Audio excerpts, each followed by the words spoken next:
पवित्र भाइयों और माताओं, अभी हमने ईश्वर स्तुति प्रार्थना उपासना के मंत्रों का पाठ किया। प्रायः सारे संसार में जो भी आस्तिक महानुभाव हैं वो किसी न किसी प्रकार से भगवान की पूजा जरूर करते हैं, उपासना जरूर करते हैं, प्रार्थना जरूर करते हैं। लेकिन आप आश्चर्य करेंगे पवित्र सज्जनों, वो लोग इसके मर्म को नहीं जानते। हमारे ईसाई भाई हैं, उनकी अपनी विधि है, हमारे मुसलमान भाई हैं, उनकी एक अपनी विधि है, और आप आश्चर्य करेंगे हमारे पौराणिक भाइयों ने भी अपने हिसाब से अपनी विधि निकाल के रखी। लेकिन एक भी आस्तिक महानुभावों में कोई ऐसा हमें नहीं दिखता जो ठीक प्रकार स्तुति प्रार्थना और उपासना को जानता। कारण क्या है? संस्कृत पढ़ने से एक लाभ होता है। हम संस्कृत पढ़ते नहीं तो हमें उसकी गंभीरता का पता लगता नहीं। हम बरसों तक एक लीक में चलते जाते हैं और उसकी गरिमा को, उसके आभ्यंतरिक रहस्य को जान ही नहीं पाते। संस्कृत का सबसे बड़ा लाभ है आप शब्द के मर्म को जान सकते। अभी आपने स्तुति प्रार्थना उपासना के मंत्र बोले, महर्षि दयानंद ने अपने ग्रंथों में लिखे और हमने बोल भी दिए। लेकिन हमने कभी यह विचार नहीं किया कि मेरे ऋषि ने क्या सोचकर इस प्रकार का संकलन किया। नास्तिक व्यक्ति भी कहीं ना कहीं अंदर से मजबूरी में आस्तिक हो जाता है। हमारे बौद्ध और जैन मतावलंबी जो मित्र हैं वो लोग भी कहीं ना कहीं अपने महापुरुषों को ही भगवान मानकर पूजा उपासना कर रहे हैं। पता उनको भी कुछ नहीं है। और तो और मुझे बोलने की अनुमति दीजिए, मेरे आर्य समाजी मित्र जो हैं वो भी एक केवल 8 मंत्र बोल लेते हैं, अंदर की गहराई में वो भी नहीं उतर पाते। तो आप कहेंगे इसका अंतर क्या है? एक शब्द है स्तुति, एक है प्रार्थना और एक है उपासना। ये स्तुति क्या होती है? अंग्रेजी में इसको कहते हैं ग्लोरिफिकेशन, इसी को कहते हैं प्रेज, इसी को कहते हैं एक्सटॉलिंग। जब किसी व्यक्ति वस्तु के गुण को आप कहते हैं तो इसको स्तुति कहते हैं। किसी भी वस्तु के गुण को आप, जैसे ये माइक मेरे सामने लगा है, माइक तुम मेरी आवाज को फैला देते हो, ये स्तुति हो गई माइक की। आपके अपनी यज्ञशाला में, हमारे इस आश्रम की यज्ञशाला में, योगधाम बहरोड़ अलवर की यज्ञशाला में जहां ये अथर्ववेद पारायण यज्ञ चल रहा है, यहाँ की यज्ञशाला में हमारे शास्त्री जी ने पंखे लगाए हुए हैं। पंखे तुम बहुत अच्छी हवा देते हो, ये पंखे की स्तुति हो गई। हमारी माताएं अपने घर में रहती हैं और ये भोजन बनाती हैं, माता जी आप बहुत अच्छा भोजन बनाती हैं, ये माता जी की स्तुति हो गई। आप में जो लोग अध्यापक महानुभाव बैठे हुए, आप सर आप बहुत अच्छा पढ़ाते हैं, ये आपकी स्तुति हो गई। स्तुति का अर्थ है उस व्यक्ति या वस्तु के गुण को कहना। ये जड़ का भी हो सकता है, चेतन का भी हो सकता है। अब इसको भगवान पर घटा दीजिए। हे प्रभु तुम दयालु हो, ये भगवान की स्तुति हो गई। हे भगवान आप न्याय करते हैं, ये भगवान की स्तुति हो गई। भगवान आप आनंद के भंडार हैं, ये भगवान की स्तुति हो गई। ये स्तुति 2 प्रकार की होती है, एक होती है निर्गुण स्तुति, एक होती है सगुण स्तुति। हमारे पौराणिक भाइयों में निर्गुण यानी निराकार और सगुण यानी साकार। उनको यही स्पष्ट नहीं है कि शब्द का अर्थ उस शब्द के व्याकरण के कारण निकलता है। उन्होंने एक बस चला आ रहा, निर्गुण यानी निराकार, सगुण यानी साकार। महर्षि दयानंद जी के ग्रंथों को आप पढ़िएगा, उसमें बड़ा स्पष्ट कहा निर्गुण यानी निराकार, सगुण यानी साकार लेना उचित नहीं है। फिर क्या है? गुण रहित और गुण सहित, बस ये अर्थ पकड़ लीजिए। निर्गुण स्तुति, जब भगवान के जो गुण उसमें नहीं हैं उनको बोलकर स्तुति की जाए तो वो निर्गुण स्तुति हो जाएगी। और जो गुण भगवान में हैं, जो क्वालिटीज, जो प्रॉपर्टीज परमात्मा में हैं, उनको बोलकर जब आप भगवान की स्तुति करेंगे तो संसार वालों आप सगुण स्तुति कर लेंगे। और ये केवल भगवान की बात नहीं, ईश्वर की बात नहीं, संसार के हर पदार्थ में कुछ गुण हैं और कुछ नहीं। अब जैसे माइक है हमारा, ये माइक हमारी आवाज को फैला रहा है, दूर दूर तक माइक लगे हैं, सब सुन रहे हैं, ये क्या, ये इसकी सगुण स्तुति है। लेकिन माइक में ये क्वालिटी नहीं है कि इसके ऊपर बैठकर आप रेलवे स्टेशन चले जाए, उसके लिए आपको स्कूटर लानी पड़ेगी, कार लानी पड़ेगी। अब कोई यदि ये कहे कि माइक तुम्हारे अंदर ये गुण हैं कि तुम मेरी आवाज को फैला देते होते, सगुण स्तुति हो गई। माइक तुम्हारे ऊपर बैठकर मैं रेलवे स्टेशन नहीं जा सकता, ये निर्गुण स्तुति हो गई। उसमें वो योग्यता नहीं, वो स्कूटर में, कार में, साइकिल में, बैलगाड़ी में भी हो सकती, लेकिन माइक में तो योग्यता नहीं।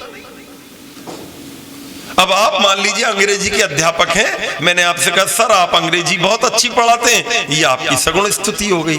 और आपने कभी भी केमिस्ट्री नहीं पढ़ी, आप बीए एमए पढ़े हैं, एमएससी बीएससी आपने नहीं किया है, और मैंने कहा सर आपको केमिस्ट्री पढ़ाना नहीं आता, ये आपकी निर्गुण स्तुति हो गई।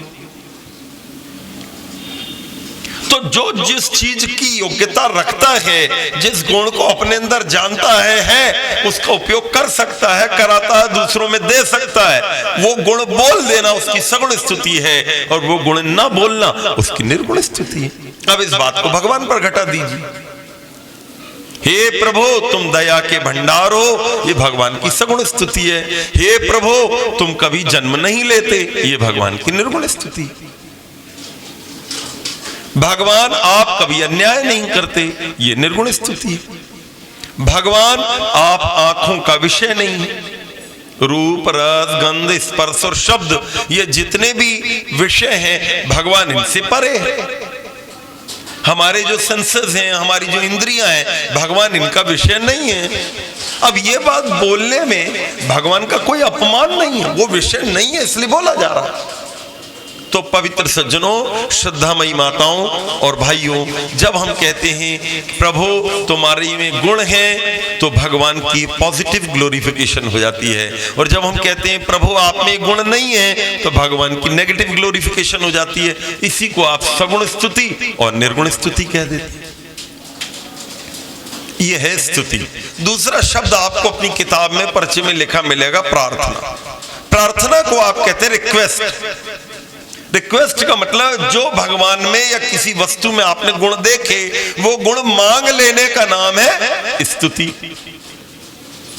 वो गुण बोल देने का नाम है स्तुति, और वो गुण मांग लेने का नाम है प्रार्थना। अब एक क्षण में उसको समझ लीजिए। आप अंग्रेजी बहुत अच्छी पढ़ाते हैं, मैंने कहा सर मुझे अंग्रेजी पढ़ा दीजिए, ये प्रार्थना हो गई। माता जी आप बहुत अच्छा भोजन बनाती हैं, मेरे लिए भोजन बना दीजिए, ये प्रार्थना हो गई। माइक तुम आवाज को फैलाते हो, स्तुति हो गई, और मेरी आवाज को फैला दो, ये प्रार्थना हो गई। चेतन वदुपचारो भवति, वस्तु तो जड़ है लेकिन चेतन की भांति व्यवहार करना पड़ता है। साहित्य में भी करना पड़ता है, हम लोग दैनिक जीवन में भी करते हैं। ये क्या है? ये प्रार्थना, रिक्वेस्ट।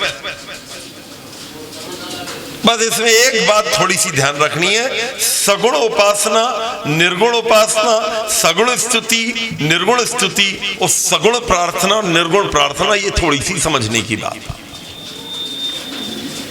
जिसमें जो गुण है वो ही उससे मांगना है, जो गुण नहीं उसको बिल्कुल ना मांगिएगा। शक्कर की दुकान पर आप कहें भाई साहब 3 मीटर कपड़ा दे दो, वो नहीं मिलेगा। आप अंग्रेजी के गुरुजी से कहें सर मुझे केमिस्ट्री पढ़ा दीजिए, वो नहीं पढ़ा पाएंगे।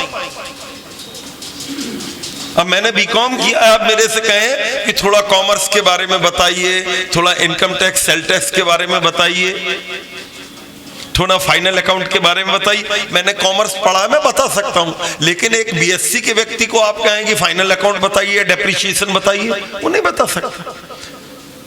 एक व्यक्ति गुरुकुल में पढ़ा है, आप उससे कहें थोड़े वेद की व्याख्या कर दीजिए, वो कर देगा।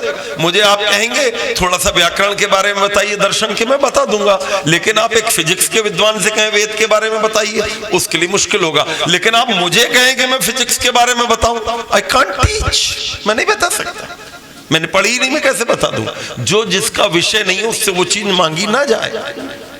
जब आप कहते हैं हे प्रभु तुम दया के भंडार हो, तुम मुझे दया का दान दो, ये स्तुति भी ठीक हो गई और प्रार्थना भी ठीक हो।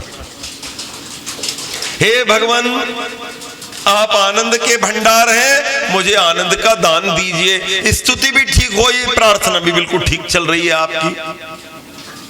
हमसे गड़बड़ क्या होती है पवित्र सज्जनों, हम भगवान से वो चीजें मांगते हैं जो उसको देनी ही नहीं है। हर कुछ उल्टा सीधा हम मांग। पूरी दुनिया के आस्तिक समुदाय में ये मूर्खता चल रही है कि हम भगवान से उन चीजों को मांगते हैं जिनसे मांगने का कोई लेना ही देना नहीं। पवित्र सज्जनों, ये हम प्रोटोकॉल को तोड़ देते हैं, व्यवस्था को तोड़ देते हैं। हमें प्रयास करना चाहिए हम भगवान से उन गुणों को मांगे जो वो देता है हमारी योग्यता के आधार पर। तो ये पॉजिटिव प्रेयर और नेगेटिव प्रेयर दोनों, इसको समझ लीजिए। प्रकृति के जो गुण हैं वो भगवान में नहीं है। जब आप ये कहेंगे कि प्रभु ये गुण मेरे जीवन में ना आए, जड़ता ना आए, तो ये निर्गुण प्रार्थना हो जाएगी। भगवान मेरे जीवन में काम, क्रोध, लोभ, मोह, ईर्ष्या, द्वेष, छल, कपट आप में नहीं है, वो मेरे में ना आए, है तो दूर हो जाए। तो ये क्या हो गई? ये निर्गुण प्रार्थना हो। ओ प्रभु तुम्हारे में जो गुण हैं वो मेरे जीवन में आने लगे, ये सगुण प्रार्थना हो गई। तो ये दो शब्द आपने पढ़ लिए। अब तीसरा जो शब्द है वो उपासना लिखा हुआ आपकी पुस्तकों में, आपके पर्चों में। जब आप हवन करते हैं तो ये पर्चे आप लोग देखते रहते हैं, किताब देखते रहते हैं। अब ये उपासना शब्द तो और ज्यादा आनंददायक है। जो आपने स्तुति की, जो आपने प्रार्थना की, उसके बिल्कुल निकटतम शब्द है उपासना। जो गुण आपने देखा वो गुण अब आपके जीवन में उतर आना चाहिए। स्तुति, प्रार्थना, उपासना। सर आप बहुत अच्छी अंग्रेजी पढ़ाते हैं, स्तुति। सर मुझे अंग्रेजी पढ़ा दीजिए, प्रार्थना। और आपने मुझे अंग्रेजी पढ़ा दी सर, ये आपके विषय की मैंने उपासना कर दी, मैं उससे अलंकृत हो गया, ये आपका गुण मेरे अंदर उतर गया।